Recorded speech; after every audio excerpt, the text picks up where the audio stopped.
만실성 호두나무의 근계 발달은 TRB가 1:1이다 라고 비유를 합니다. 즉 지상부가 1이라는 숫자면은 지하부도 1이라는 숫자만큼의 뿌리가 확보되어 있다라고 하지만 조실성 호두나무는 전혀 다릅니다. 1년 차에 지상부는 1이라고 하면은 지하부는 5배가 많은 5입니다. 5:1의 비율로 TRB가 형성되고 있고 2년 차는 측근이 발달하면서 3:1로 변화가 됩니다.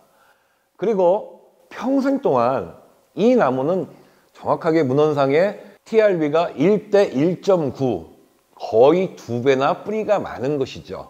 만일 이러한 특성을 다 맞추지 못한다고 하면은 그 나무는 가분수 현상이나 다른 생산량을 저하시키는 그런 현상들이 나타나게 됩니다.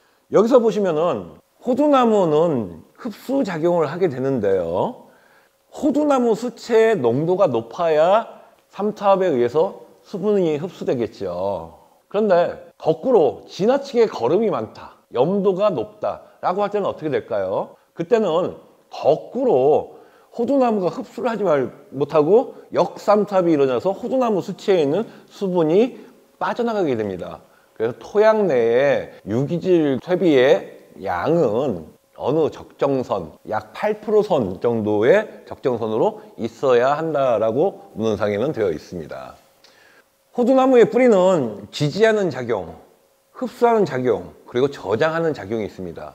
여러분들이 호두나무의 뿌리에서 무척 굵은 부분에는 양분을 보충을 했다가 그 양분이 이른 봄에 솟아 올라오면서 물올림을 하면서 발육이 시작되는 것이죠. 그리고 심근성으로 뻗어있는 그 뿌리들은 전혀 흡수작용을 하지 않습니다. 그 나무들은 지지작용, 즉 나무가 넘어지거나 하지 않도록 지지하는 작용을 해줄 뿐이죠. 자, 한번 그림을 볼까요? 호두를 갖다가 조실성 호두나무를 갖다가 이렇게 개갑을 시켜서 뿌리를 발생했고 싹을 올렸습니다. 지금 약 지상부가 5cm 정도 자란 호두나무의 1년생 묘목인데요. 호두나무를 갖다가 콜라 피트병에다 한번 넣어놨어요. 그랬더니 위는 불과 한 5cm 정도 자랐는데 아래는 끝까지 다 왔습니다.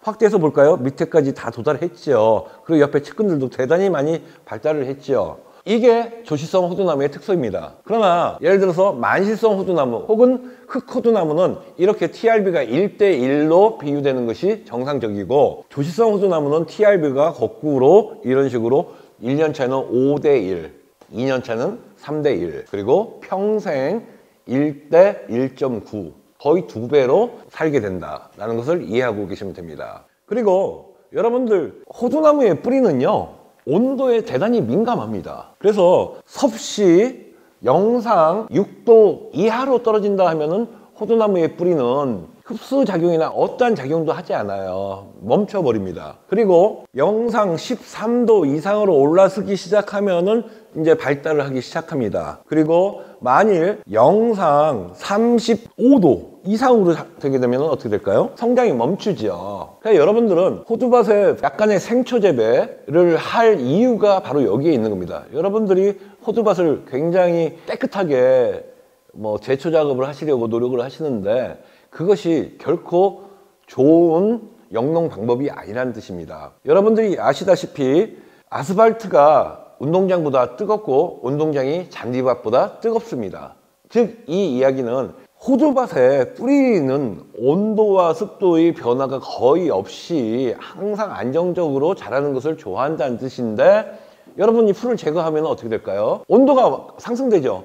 온도가 지온이 상승되면은 뿌리는 뿌리 나름대로 흡수를 해야 하는 흡수작용을 멈추게 되고 생장 발육도 멈추게 되고 또 한 가지 수분의 토양 내의 수분도 빨리 증발 용탈된다는 뜻이에요. 그래서 오히려 가뭄을 타게 되는 수가 많다. 그러니까 여러분들은 이런 보상작용과 여러 가지 뿌리에 대한 생리를 충분히 이해하셔야만 한다는 뜻입니다. 그러니까 여러분들은 풀과 싸우지 마시고 가능하시면 풀을 좀 키워가지고 밤에는 공기 중에 있는 이슬을 잡아서 땅속에 넣어주는 수분 공급 작용을 하고 낮에는 풀이 그늘을 만들어서 토양 내의 수분이 빨리 증발해버리는 용탈되는 것을 방지하는 그러한 작용을 할 수 있게끔 해주시는 것이 월등히 좋으며, 이렇게 풀이 다시 쓰러져서 다시 유기질로 땅속에 환원되어야만 그 과원은 오랫동안 토양이 양질의 상태를 유지하면서 오랫동안 우리한테 많은 생산량을 갖다 주는 것입니다. 만일 여러분들이 풀을 키우지 않고서 멀칭을 한다든가 하게 되면은 물론 보습작용이나 그늘을 만드는 작용을 하겠죠. 하지만 호두나무는 극초장기수라고 했죠. 만시성 호두나무는 최장 2000년을 살고 있는 나무도 있다고 제가 말씀을 드렸어요. 그때까지 토양 내의 양분이 버텨주지를 못합니다. 결국은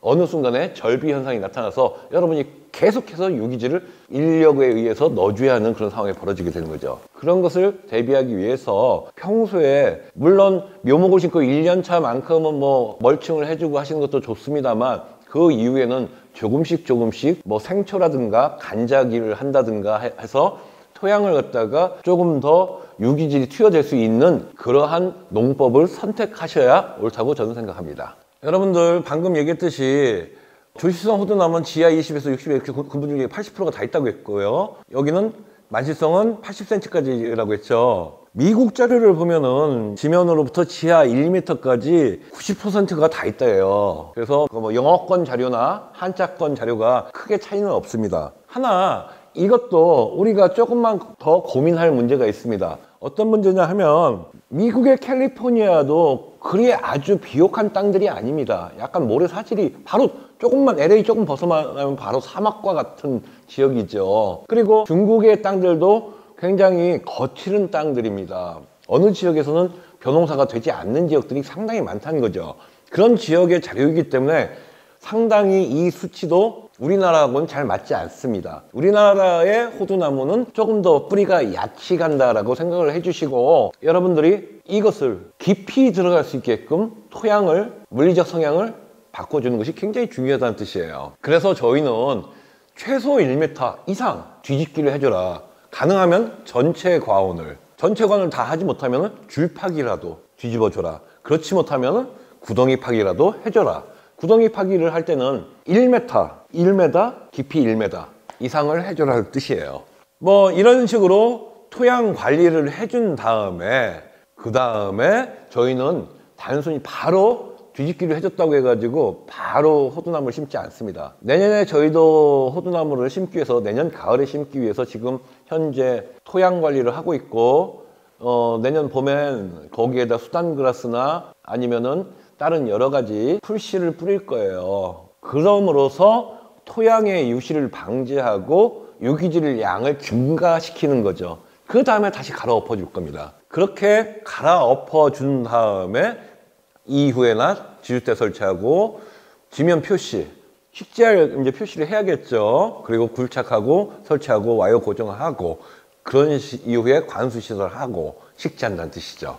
이후에 동해 방지를 합니다.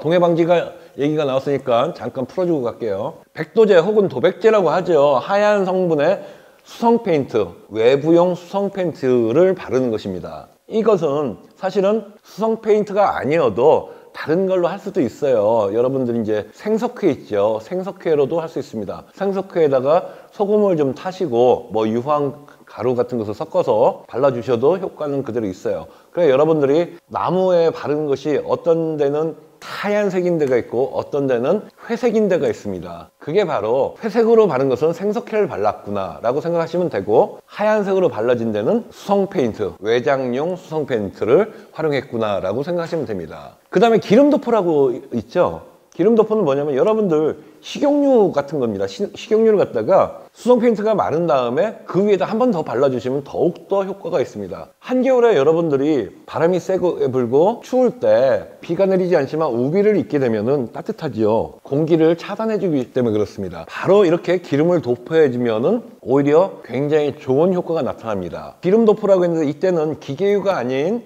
동물성 기름이나 식물성 기름을 얘기하는 겁니다. 동물성 기름이라고 하면은 여러분들 돼지 비계라든가 소 기름, 우지 이런 것들을 얘기하는 것이고요. 식물성 기름은 뭐 식용유 이런 기름들을 얘기하는 것이죠. 그런 기름을 붓으로 발라주셔도 되고, 이것이 너무 복잡하고 힘들다라고 하면 넓은 과원에서는 물과 기름을 섞어서 난황유를 만든다든가 해서 섞어가지고 스프레이 해주면은 전체 도포가 됩니다. 그러면 아주 좋은 효과를 볼 수 있습니다. 그 다음에는 그 다음에는 신문지를 한 겹으로 딱 감싸주면 굉장히 좋아요. 여러 겹이 아니라 단 한 겹입니다. 위에는 통풍이 되게끔 열어 놓으시고 한 겹으로 호두나무 묘목을 식자인데 감싸주시면은 그늘이 들고 또한 찬바람을 막아주기 때문에 대단히 좋은 효과가 있습니다. 호두나무는 동해에 잘 걸리지 않습니다. 그러나 호두나무는 가지마름 현상이 대단히 심한 나무예요. 호두나무의 이 수피에는 피공이라는 하얀 구멍이 있습니다. 하얀색 구멍을 보면 거기에서 통기가 되고 호흡을 하기 때문에 이런 피해를 볼 수 있고, 특히 이러한 특징은 1년생 가지에서 많이 나타납니다. 그러나 이렇게 가지마름 현상이 많이 나타나는 반면에 호두는 잠보가의 발화율이 대단히 높아요. 그래서 수십 년이 지난 후에도 잠보가가 발생돼서 새로운 가지를 잘 발생을 시킵니다. 이러한 특성 때문에 호두나무는 계속해서 번식을 하고 있는 것이고, 만약 그렇지 못했다면 전부 도태되었겠죠. 그럼 여기서 북죽이란 무슨 뜻이냐? 여러분들 지금 시기에 이제 땅이 얼기 직전에 나무 주간의 주변에 흙을 긁갱이로 긁어 모아서 약 한 15에서 20cm 정도 살짝 쌓아주시란 얘기예요. 이거는 언제 좋으냐? 이른 봄에 대단히 좋은 효과를 나타납니다. 물론 처음에 가을에도 좋은 효과를 나타내요. 어떤 효과를 나타내느냐? 호두나무 근처에 월동하고 있는 벌레, 충균을 갖다가 차가운 냉기로서 살균, 충 작업을 하게 됩니다. 그리고 내년 봄에 날이 풀리려고 할 때 여기는 조금 더 얼는 층이 높기 때문에 나무가 물 오름을 좀 늦게 해주는 거예요. 그럼으로써 개화, 발화가 늦어지는 거죠. 그러면 꽃샘 추위의 피해를 갖다 피할 수 있는 방법이 됩니다. 그럼 얘는 언제 풀어주느냐? 날씨가 완전히 풀린 다음에, 발화가 시작된 다음에 그 위에 제껴 주어도 된다는 얘기입니다. 이런 식으로 북주기 작업을 함으로써 월동을 할 수도 있습니다. 여러분들이 지금 호두나무를 식재를 하시면서 만일 고압 물주기로 해서 흙다짐을 하지 않으셨다면 그건 반드시 한두 번 정도는 꼭 해주시기 바랍니다. 왜냐하면 뿌리와 뿌리 사이에 공극이 발생되면 뿌리가 활착도 못하고 어느 순간에 거기에 물이 고이는 피해가 발생이 돼요. 장마철에 특히 오랜 동안 거기에 물이 고이면은 결국은 뿌리가 썩게 됩니다. 그래서 여러분들이 나무를 식재하고서는 고압 물주기, 흙다짐 작업을 하셔가지고 뿌리와 뿌리 사이가 완전히 흙으로 밀착되어서 꽉 채워질 수 있게끔 해주시면은 월등히 좋습니다. 이런 작업이 바로 또 한 가지의 월동 작업이기도 합니다. 자, 오늘은 여기까지 마치겠습니다.